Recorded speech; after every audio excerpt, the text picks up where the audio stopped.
Alright, so I'm getting my hip done, replaced on Monday, and my insurance isn't very good, so I bought a hip replacement kit from Home Depot, actually from Amazon, and I'm going to review with you everything that's in it. So first thing we have here is anesthesia.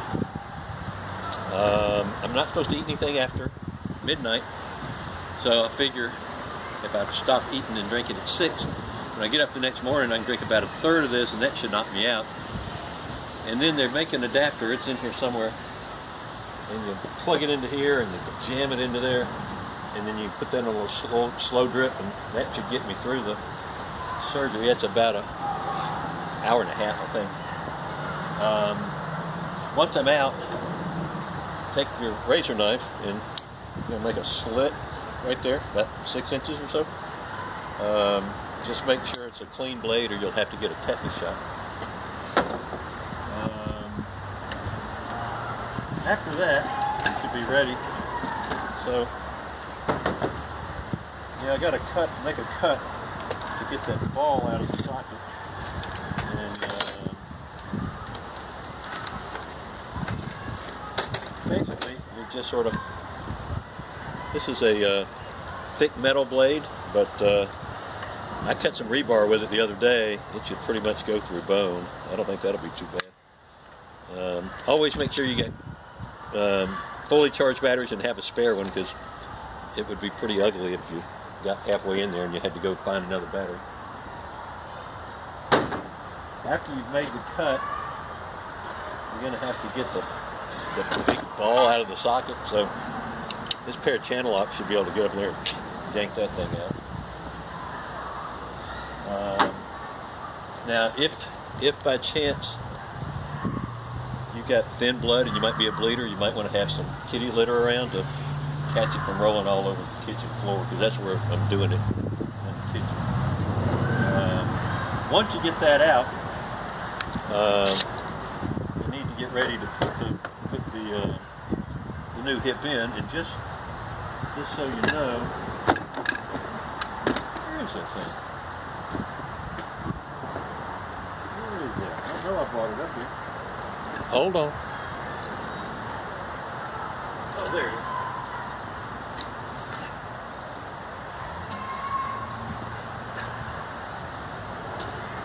is. So there's the new hip.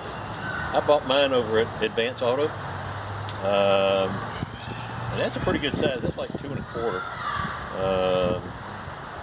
and it goes jammed up into that hole, and then you have to put in this lag bolt into your hip bone, I guess, whatever that thing is, and then you put the two together. Of course, I don't need that part; that'll come off. But to do that,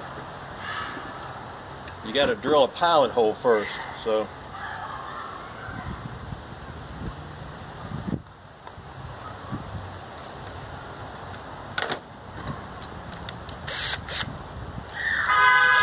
alright, so you get that, you want to get that going, because if you otherwise try to come in here and use your paddle wrench, or your paddle bit, if you don't have the pilot hole first, you got a real strong chance of sort of messing that joint up. So you want to just nice and make it a little tighter than I got here, but nice and slow going through there. You want it a little bit smaller than the size of your lag bolt, so that when you put this thing in there, and use a socket wrench. I don't think you want to use you certainly don't want to use an impact driver, but use a socket wrench and you get that thing in there. And see all those threads? That'll really dig into the bone and keep it nice and secure for a long time. Now, once that thing's in there, you've got to sort of marry. You got to marry this piece to that piece. So here's a little plumber's propane thing. I don't have a lighter with me, but you just heat that thing up, put those two pieces together.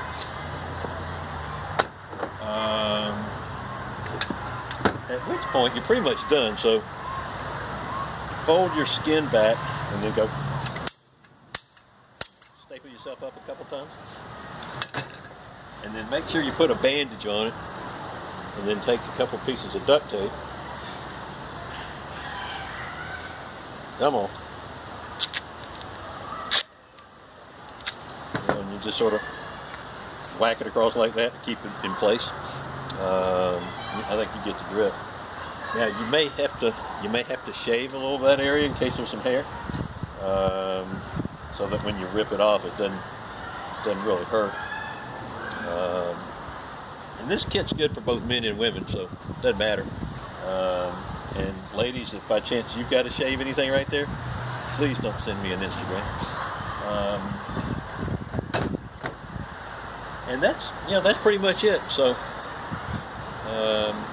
after I come out of recovery, I'll send y'all another YouTube and tell you how that's going.